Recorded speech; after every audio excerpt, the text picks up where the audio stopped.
চাঁপাইনবাবগঞ্জের শিবগঞ্জ সীমান্তে ভারতীয়দের হামলার পর বিজিপি এবং বিএসএফ সেক্টর কমান্ডার পর্যায়ে বৈঠক করেছে। বুধবার সোনা মসজিদ বিওপির সম্মেলন কক্ষে এই বৈঠকে বিজিবির পক্ষে নেতৃত্ব দেন Rajshahi sector commander colonel Mohammad Imran Ibne A Rauf. BSF এর পক্ষে নেতৃত্ব দেন মালদা সেক্টরের ডিআইজি অরুণ কুমার গৌতম। সীমান্তের 150 গজের মধ্যে বাংলাদেশি এবং ভারতীয় কৃষক ছাড়া অন্য কেউ প্রবেশ করতে পারবে না বলে সিদ্ধান্ত হয় বৈঠকে। একই সঙ্গে সীমান্ত সংক্রান্ত যে কোনো সমস্যা আলোচনার মাধ্যমে সমাধান করা হবে বলেও সিদ্ধান্ত নেওয়া হয়। এছাড়া দুই দেশের স্থানীয় জনগণকে অবৈধ অনুপ্রবেশ ও মাদক চোরাচালান থেকে বিরত থাকার আহ্বান জানানো হয়। এ বিষয়ে জানাতে আমাদের সাথে সরাসরি যুক্ত হচ্ছেন আমাদের সহকর্মী তারেক রহমান। তারেক, বৈঠকে কি বিষয় আলোচনা হয়েছে, এ নিয়ে কি তথ্য আছে আপনার কাছে?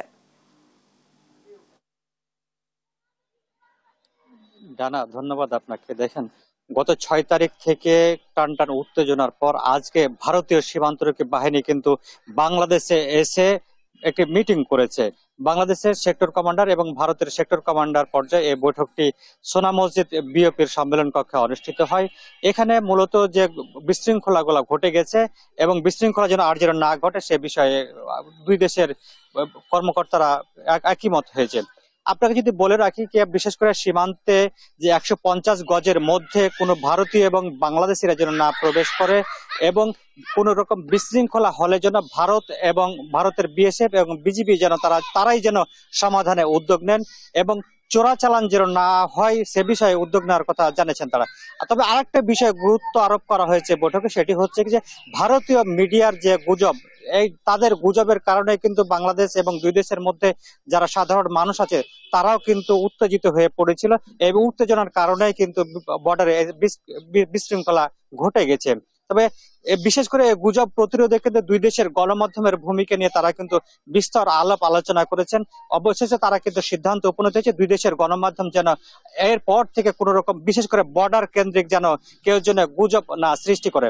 আমার সাথে কথা হয়েছিল মহানন্দা 59 বিজিবি ব্যাটালিয়নের অধিনায়ক লেফটেন্যান্ট কর্নেল গোলাম কিবরিয়ার সঙ্গে। তিনি আমাকে জানিয়েছেন যে টান টান যে উত্তেজনা চলছিল, ভারতীয় সীমান্তরক্ষী বাহিনী বিএসএফ এর সদস্যদের সহায়তায় ভারতীয় সন্ত্রাসীরা একরকম তাণ্ডব চালিয়ে বাংলাদেশের অভ্যন্তরে ঢুকে পড়ে এবং বাংলাদেশের আম গাছ বিভিন্ন ফসল তারা কিন্তু কেটে নিয়ে যায়, কেটে নষ্ট করে। বাংলাদেশিরা কিন্তু এর প্রতিরোধ করতে গেলে কিন্তু ভারতের যারা সাধারণ যারা পাবলিক ছিল তারা কিন্তু বিভিন্ন দেশীয় অস্ত্র এবং হাসুয়া কাঁটা সহ লোহার রড বল্লম এবং চাইনিজ কুড়াল এছাড়া কিন্তু আমরা তীর ধনুক নিয়ে কিন্তু হামলা করতে দেখেছি বাংলাদেশি জনগণের উপর। এতে কিন্তু বাংলাদেশি 5 থেকে 7 জন সাধারণ মানুষ আহত হয় এবং একজন বিজিবি সদস্য কিন্তু রক্তাক্ত হতে দেখেছি। আপনাকে বলে রাখি, গত শনিবার যে ঘটনাটি ঘটেছিল চৌকা এবং কিরণগঞ্জ সীমান্তের মাঝামাঝি স্থানে বাংলাদেশিদের ক্ষেতে কিন্তু ভারতীয় লোকজন কিন্তু এসে ফসল কাটার চেষ্টা করে এবং বাংলাদেশি নাগরিকরা বাধা দিতে গেলে কিন্তু উভয় পক্ষের মধ্যে সংঘর্ষের ঘটনা ঘটে। তার আগে কিন্তু গত 6 তারিখে চৌকা সীমান্তে একেবারে কিন্তু সীমান্ত আইন অর্থাৎ আন্তর্জাতিক যে আইন আছে সে আইন লঙ্ঘন করে ভারতীয় সীমান্তরক্ষী বাহিনী বিএসএফ সদস্যরা কাঁটাতারের বেড়া নির্মাণ করছিল।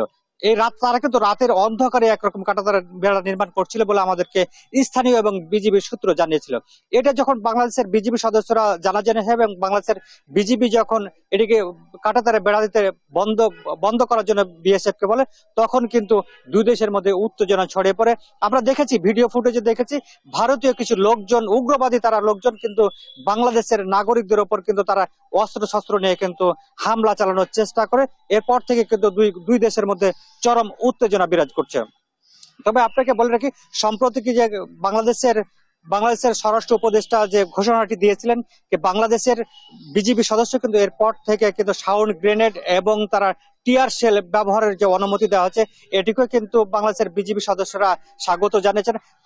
তারা দাবি করছেন দ্রুত সময়ের মধ্যে যদি এই সব চাহিদা যদি তৃণমূল পর্যায়ে অর্থাৎ মাঠ পর্যায়ে যদি পাঠানো হয় তাহলে কিন্তু সীমান্তের বিজিবি সদস্যদের মনোবল বাড়বে, তারা কিন্তু যথাযথভাবে দায়িত্ব পালন করতে পারবে। আপনাকে বলে রাখি যে সম্প্রতি কিন্তু বেশ কিছু ফুটেজে আমরা দেখেছি যে ভারতীয় সীমান্তরক্ষী বাহিনী বিএসএফ সদস্যরা তারা কিন্তু বাংলাদেশি নাগরিকদের উপর সাউন্ড গ্রেনেড ছুড়েছে, টিয়ার শেল ছুড়েছে। এতে কিন্তু আরো কিন্তু আতঙ্ক বিরাজ করছে। আমি কিছুক্ষণ আগে কিন্তু সীমান্ত পাড়ের বাসিন্দাদের সাথে কথা বলেছিলাম, তারা বলছে যে যত এখন পরিস্থিতি স্বাভাবিক রয়েছে, বিজিবি সদস্যরা সীমান্ত এলাকাতে কাজ করছে, কৃষকরা কিন্তু মাঠে যেতে পারছে। তারপরে কিন্তু যেহেতু ভারতীয় লোকজন যেহেতু বাংলাদেশে ঢুকে আক্রমণ করে, এজন্য কিন্তু তাদের মধ্যে একটা আতঙ্ক বিরাজ করছে। আপনাকে একটা আমি তথ্য দিই, কিছু এই মুহূর্তে কিন্তু কিরণগঞ্জ সীমান্তে এবং কালীগঞ্জ সীমান্তে কিন্তু যে হামলার ঘটনা ঘটেছে ভারতীয় কর্তৃক, সে হামলার বিচার দাবি এবং হামলার প্রতিবাদে কিন্তু কালীগঞ্জবাসী কিন্তু একটি বিক্ষোভ মিছিল এবং সমাবেশের আয়োজন করছে। সেই সমাবেশটি কিন্তু এখন তারা চলছে। সেখান থেকে তারা কিন্তু যারা ভারতীয়রা হামলা চালাচ্ছিল এবং এর সাথে সংশ্লিষ্ট বিএসএফ সদস্যরা তারা কিন্তু বিচার দাবি করছে। জি, এই ছিল ডানা আমার কাছে চাঁপাইনবাবগঞ্জের সীমান্ত নিয়ে সর্বশেষ পরিস্থিতি।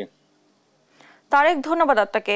চাঁপাইনবাবগঞ্জে বৈঠক করলো বিজিবি বিএসএফ, এ নিয়ে বিস্তারিত জানাচ্ছিলেন আমাদের সহকর্মী।